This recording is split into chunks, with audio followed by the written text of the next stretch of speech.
So you go for raise with the Jack 3-0 into Phil. He's the short stack with 6 million. Looks like you're in second place behind Mikolai, who's got a pretty healthy chip lead. Talk a little bit about range construction here in the small blind. Looks like you opt for the 2.5x. I don't know if you're just playing one size. Yeah, I'm playing one size here. Mhm. It's we play pretty shallow stack sizes, so So this is a spot where no doubt your range is playing a fair number of jams in addition to raise. Where do you see your value line between raise versus jam? What's the pocket pair where you're thinking I'm probably going to go for just jam? like six or sevens, I believe, maybe. Hmm. I mean, And how about there's usually like category of like pocket pair that you leave for a raise in between, so it might be, I don't know, for having better post flop, how to say, coverage. You yeah, there's the sneaky spots where fives is a raise, but sevens Yeah, is a and jam, and yeah, sevens is a jam just because you understand what you're getting fold from, and as well, sure, yeah. yeah. So how about offsuit ace and suited ace? Where you think you're drawing the line there? I would probably induce ace queen off plus, and we'll just shove all the other offsuit aces in this spot. Maybe would consider raising ace jack off based on my image. Um, yeah, and with suited combos, I would go ace eight suited plus, I believe, Hmm. Do you think and that's some an suited area? broadways mandatory. Makes sense. Do you think that's an area where, when you're playing high stakes regs, you need to cover your value raise with more combos than against lesser regs? Yeah, for sure. I think in general, I mean, it all depends what was your image during the last few months. Sure. uh, I I'm not sure Phil really aware about my image, but it seems like he's now way more interested in studying no limit hold'em tournaments. So I kind of maybe a bit aware of that. Hmm. Makes sense. So Phil has a pretty natural call, right? Yeah, I mean, you can consider jamming sometimes if you think your opponent overdoing raising with bluffs. Sure. But Makes yeah, sense. looks natural call. And not too dissimilar from the last flop, flush draw as opposed to mono, but we got a three low cards, and you start this one with a little bet. Yeah, I think I don't have many like super strong holdings here, like sets or straights or I mean I might have maybe no, probably I don't have straights in this spot. So yeah, I just have a lot of very weak one pair holdings, but he's not connected with this board really well as well, even though he has way more super strong holdings, and I have cheap lead. So I'm just betting a lot of combos, one big blind here. Sure. So if I understand correct, you've got a lot of garbage that just achieves so much if you just put out one big blind and get the occasional fold, and then a lot of your value is kind of on the lower end of value. It's a big ace high and ace queen of hearts, let's say. How about some of the value that would seem to achieve a lot more with a big bet, a vulnerable hand like tens, for example? Do you think that you would have a second size for a hand like that, or No, you're going to put it all, keep it no, all in one big? I would play all small size as well.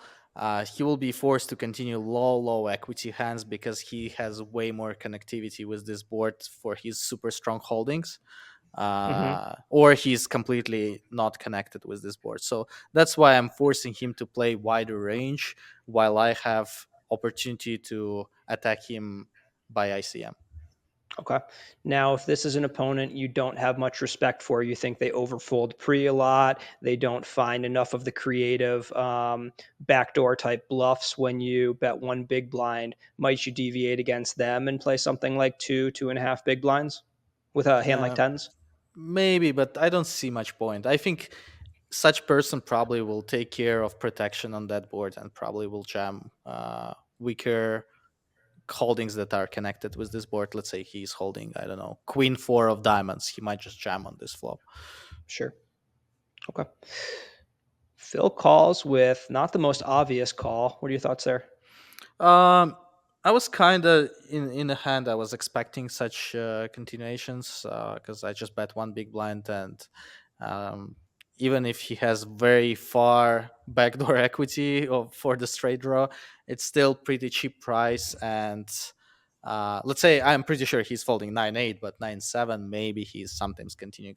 Um, yeah, so no, Yeah, no, it feels like once you see this hand call, like 9-8, no spade is literally the only hand that I think could fold. I mean, this seems to be maybe 10 this 8, type of 10-8 as well. yeah, I mean, 10-8 does start to dominate some bluffs, but yeah, I still think his combo should be folded, but I'm not shocked to see a call. sure. Five of spades. What do we make of your spot now before you go for the check? So in general, this is the run out where after he continues on a flop, he has not way more flushes, but he has way more straights. Even though I have some ace x straights, but he has six x straights, way more than me. Um, Also, I bet range on that flop, and he continuing not a range. Maybe maybe a range based on his holding, but yeah, he shouldn't be. So he's pretty connected, and I think I should be check heavy on that run out. Excellent. Personal question. Feel free to skip. We're covering the mouth. Phil Ivey effect, final table effect, stream table effect. What's going on here? I'm testing different things right now, and I kind of feel comfortable by having my hand next to my mouth while I'm thinking, and just to not touch my face after I'm touching the chips. Uh, yeah, that's the only reason. Yeah. Yeah, I've always felt comfortable for years. I do have the hand touching the mouth, but a lot of pictures of me like that. That's kind Yeah, of my deep in try concentration. try hoodie. Yeah, yeah, I could slide the hood over. That seems a little more Would be sanitary. weird if you just took a tissue and just like In fairness, it is this part of the finger that goes over my mouth, whereas you touch the chips with your fingertips. But yeah, yeah, yeah, yeah. Of it course, of looks course. pretty unsanitary. I don't think I'm exposing anything by not having hoodie here, so I'm not Got really it. The trying to hoodie flex. scarf has been very popular among the Europeans. That's we've got I the mean, Mario just in Montserrat. case, just in We case. sure, sure, can't hurt, especially when you're on stream. Yeah. Ivy goes for the check back. What do you think? This, like you mentioned, might not be a holding you'd have at this point, but if you did, what are your thoughts on bet versus check with this combo? It's kind of he's not blocking that many of my auto faults, so I think I like to see a bet here. But Mhm. it makes sense for him to also check back a lot of super strong hands on that board that has 100% equity. So that's why sometimes pure bluffs he should be checking back with idea to bluff on the river. Should he be worried? Let's say he's got a little bit of equity. Let's say he's sitting with the 10-7 with a spade. Um, should he be worried about you check raising him, or is this a spot where getting blown off his equity is not much of a concern because you're not playing much check raise? Yeah, I think not really. I think he should be not super aware that he can face a check jam here. Got it. I'm even not sure what I'm check jamming. Probably, Yeah. yeah, I'm not sure. I think that concept of burning your equity on the turn gets misapplied very often, where sometimes people are overly concerned in spots where there just won't be much check raise, if any, versus spots where they have everyone's got those moments where they're like, why did I bet the turn? Now this guy jammed and I have to fold all this equity. Hmm. Yeah, and even talking about 9-7, it doesn't has a lot of equity, so he shouldn't be that scared. Yeah. River four, you go for check. Certainly, we have this clip sped up, so there was some thought there. But is there any decision for you with a block, or is this just looking like check? No, I think it's pretty natural check. He has some. I has some ace highs that he can start trying to bluff. Not ace highs, sorry, king high combos that he wants to start trying to bluff off. I have some pocket pairs I don't see much value I can get here with exactly my combo. Maybe if I have high pocket pairs, it makes sense to construct blocking, but I just open room for him to get more value with his stronger holdings. I think it's check. A lot of checking should be here as well. Makes sense. And at this point, Phil certainly has to bluff. You don't call the 9-7, face two checks to give up here. He goes for 1 million, very small size, 1 into 3.2.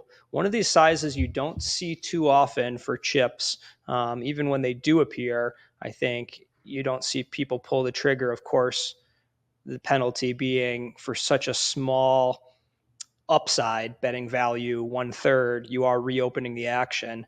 But at final tables, does seem these emerge a little bit more. What do you think about his choice of size? I think he should only use bigger sizes because I mean he's not going thin for value and he wants to choose the size where my pocket pairs are indifferent.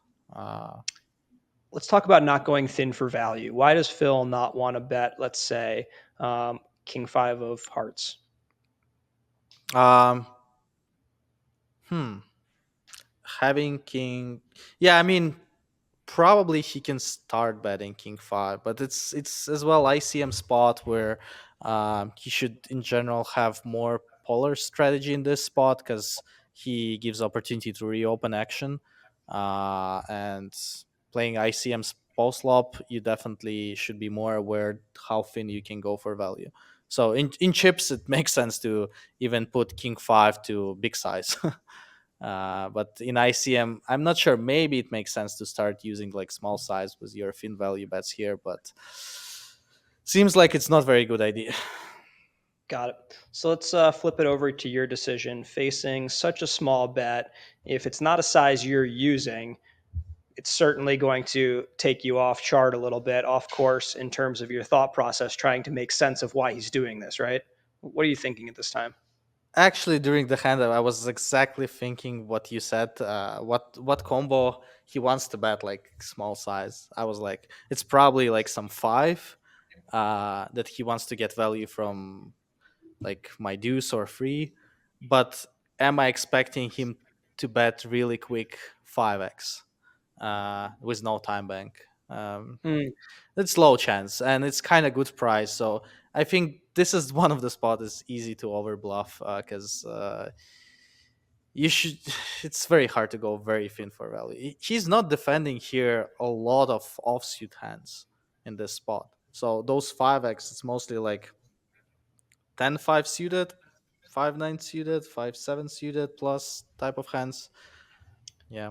Do you think he's defending any of his ace X first year open there? He's got 15 to start the hand. You go 2.5 from the small blind.